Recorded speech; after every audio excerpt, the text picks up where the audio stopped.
Então, a gente começou a falar sobre tipos diferentes de gastrite, certo? A gente definiu 3 tipos de gastrite, que é uma gastrite tipo 1 kapha, tipo 2 pitta, tipo 3 vata. A tipo kapha, como a gente viu, é uma sensação de uma bigorna caindo no seu estômago, ok? Como é o nosso caso hoje, a gente vai falar dela. E ela, principalmente essa sensação de peso, empachamento, nem precisa terminar de comer e você às vezes já está com isso. Se não, 2 minutos depois você já está com isso. Não é um critério, digamos assim. Ah, quando que você tem? Quando eu estou comendo, a bigorna já está lá. Puf! Ok? A gastrite tipo pita vai ter queimação. Ela muitas vezes vai ter a sensação de queimação. Pode ser durante comer, pode ser logo depois de comer, mas muitas vezes a pessoa vai falar tipo 1 hora, 1 hora e meia, 2 horas depois que eu como, vem a queimação. E ela usa essa frase, vem a queimação.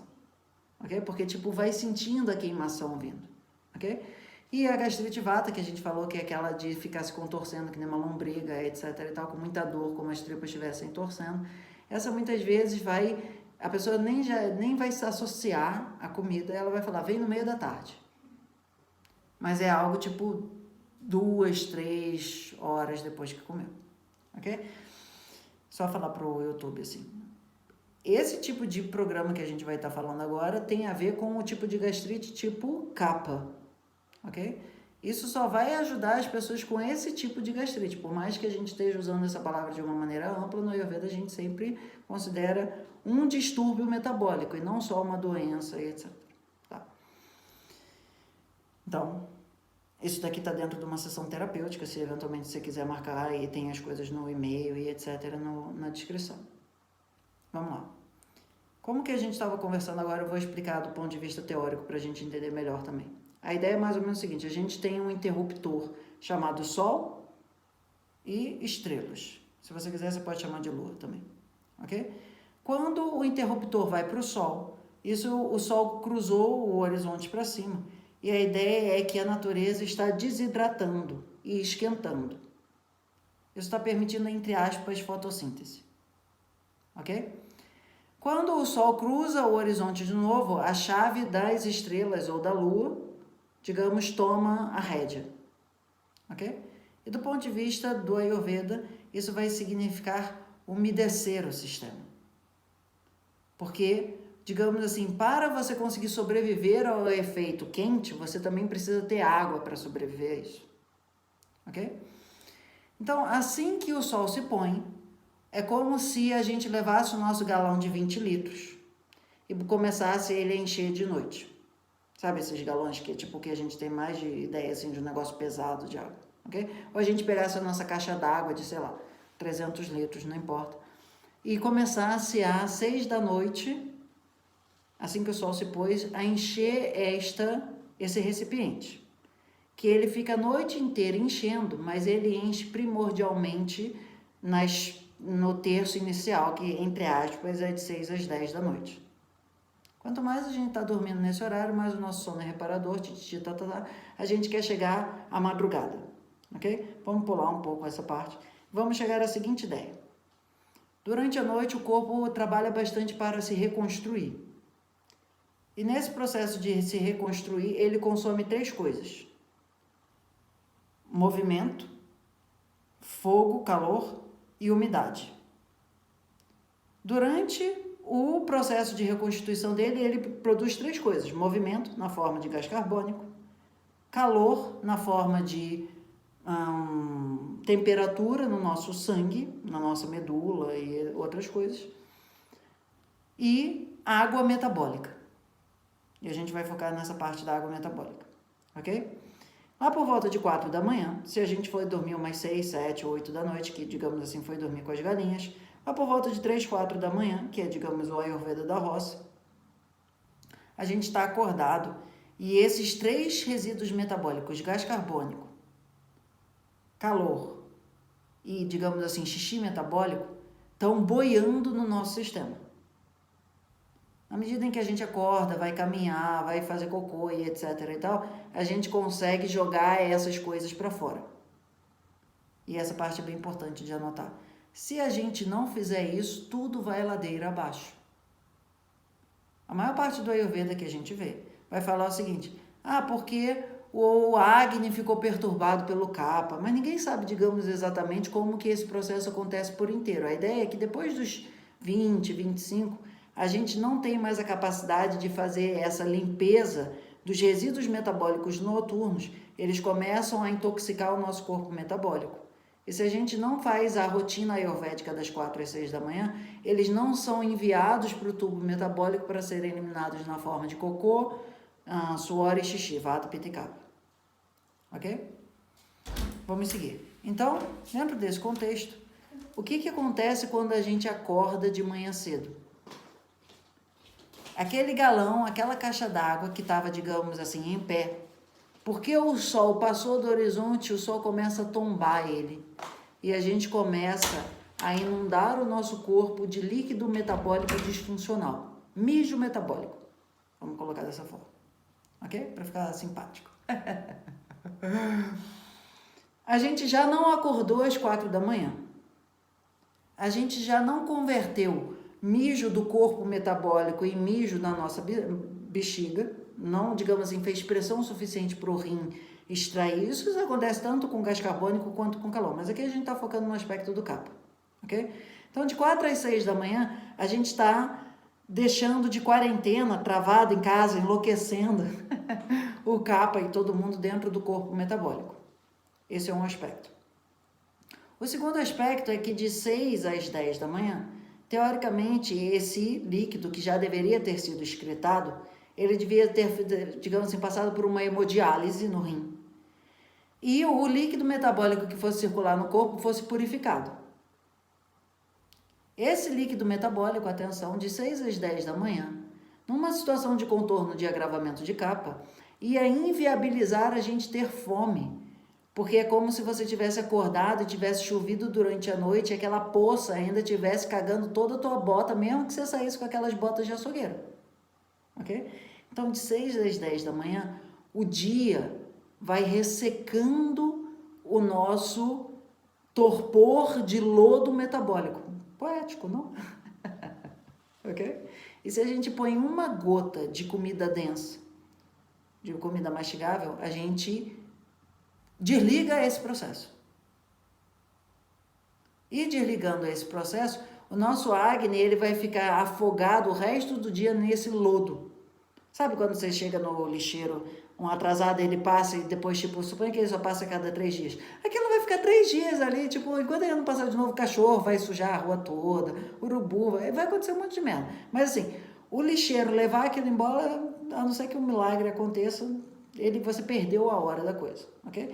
Então, o primeiro, digamos assim, pecado metabólico, que isso é muito comum na nossa cultura, é não estar acordado para cuspir. Para quem cedo madruga, Deus ajuda. Mas calma.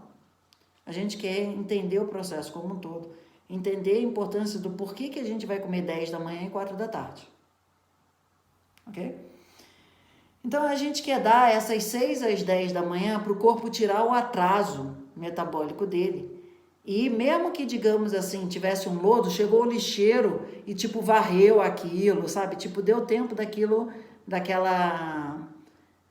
pântano metabólico ser esquentado e drenado pela força do dia. É claro que quanto mais está sol, isso fica mais fácil, quanto mais está chovendo, menos isso fica fácil. Quanto mais a pressão atmosférica está mais alta, mais você, digamos assim, tem menos força do dia para te ressecar. Quanto mais a pressão atmosférica está mais baixa, mais o dia consegue te, digamos, desidratar, entre aspas, com mais facilidade. Então, a nossa estratégia vai ser basicamente o seguinte: lá por volta de 10 da manhã, isso eu estou falando num contexto de YouTube, daqui a pouco a gente vai afinar o teu específico. A gente vai tender a ter uma alimentação mais fit, que basicamente vai ser o contexto de, entre aspas, uma batata, entre aspas, um feijão e, entre aspas, um verde. Depois a gente vai ver o que significa isso mais especificamente, mas a gente vai fazer uma alimentação mais de dieta, com coisas anti-Kapha. Ok? Porque a gente ainda está pisando no rabo do Kapha, se demole, escorrega. Ok? A gente vai tender a, de manhã, ver coisas mais amargas ou picantes de manhã na forma de chás. Assim, para o pessoal do YouTube eu estou dando uma noção geral porque eu realmente estou querendo evitar que a pessoa saia seguindo isso sem saber que pode dar errado. Se isso a pessoa seguir e ajudar, tudo bem. Mas é preciso entender que aqui a gente só está botando princípios gerais e não orientações muito precisas. Se ajudar, tudo bem. E na parte da tarde, a ideia vai ser o seguinte, o corpo passou de 6 da manhã até 4 da tarde, meio que desidratando. Como a gente estava conversando antes, 4 da tarde, o nosso cérebro está de mal com a vida. Porque ele perdeu plasma, ele perdeu açúcar e ele perdeu gordura. Que são as três coisas que, assim, a base do funcionamento do cérebro, olha, não me interessa se você come proteína, não sei o quê. O cérebro quer três coisas, plasma, gordura e açúcar. Ok? Então, qual é a grande magia do Ayurveda? 4 da tarde, não necessariamente todo dia, a gente vai entregar diferentes tipos de açúcar, óleo e lubrificação, umectação, para o cérebro não surtar, ou na linguagem do Ayurveda, para o vata não explodir. De forma em que a gente eventualmente, entre aspas, possa um dia comer chocolate, no outro dia comer umas frutas, no dia comer queijo, no outro dia comer umas frutas. Isso é grosso modo, ok? Via de regra, pelo menos no geral, vai ser a tendência a ser um dia uma alimentação mais pesada. Naquele outro dia do Ayurveda Feliz, você não está ainda batendo a cabeça na parede. Então você, tipo, come um negócio mais, entre aspas, comportado. No dia seguinte, quando você voltar a bater a cabeça na parede, antes de você dar a testada, você fala, opa, meu cérebro está surtado. Não tem problema não estar surtado. Está na hora de dar o quinhão, o imposto dele de açúcar, de óleo, etc. Se você vai dar esse imposto e ele vai renderizar aquilo durante uma semana, ou se no dia seguinte você já vai estar precisando daquilo de novo, é de se observar que quando a gente tira essa restrição, digamos, não pode comer isso, não pode comer aquilo, não pode comer aquilo. É claro que a gente vai evitar as misturebas. Mas a ideia é, às vezes você come pizza uma vez por mês, às vezes você numa vez come, sei lá, um bolo, você come coisas que são cafogênicas, coisas que são, entre aspas, alergênicas, coisas, entre aspas, que são proibidonas dentro da nossa visão ocidental, porque tem que tirar o glúten, porque tem que tirar o amendoim, porque tem que tirar tudo, depois tira você também, joga o bebê fora com a água do banho, certo? E a gente vai ter essa ideia assim, o horário do Ayurveda Feliz, ele é um mecanismo de segurança diante de um sistema instável. Sabe, tipo quando o operador nacional do sistema elétrico fala, o sistema está instável, vai cair Itaipu, não sei o que, etc. Então a gente fala, chove lá na reservatória, que se não chover na reservatória, o sistema elétrico nacional vai para as cucuias, ok? Analista do sistema. Então, o que a gente está querendo colocar aqui é, a gente precisa ter a sabedoria de quando bater na cara do capa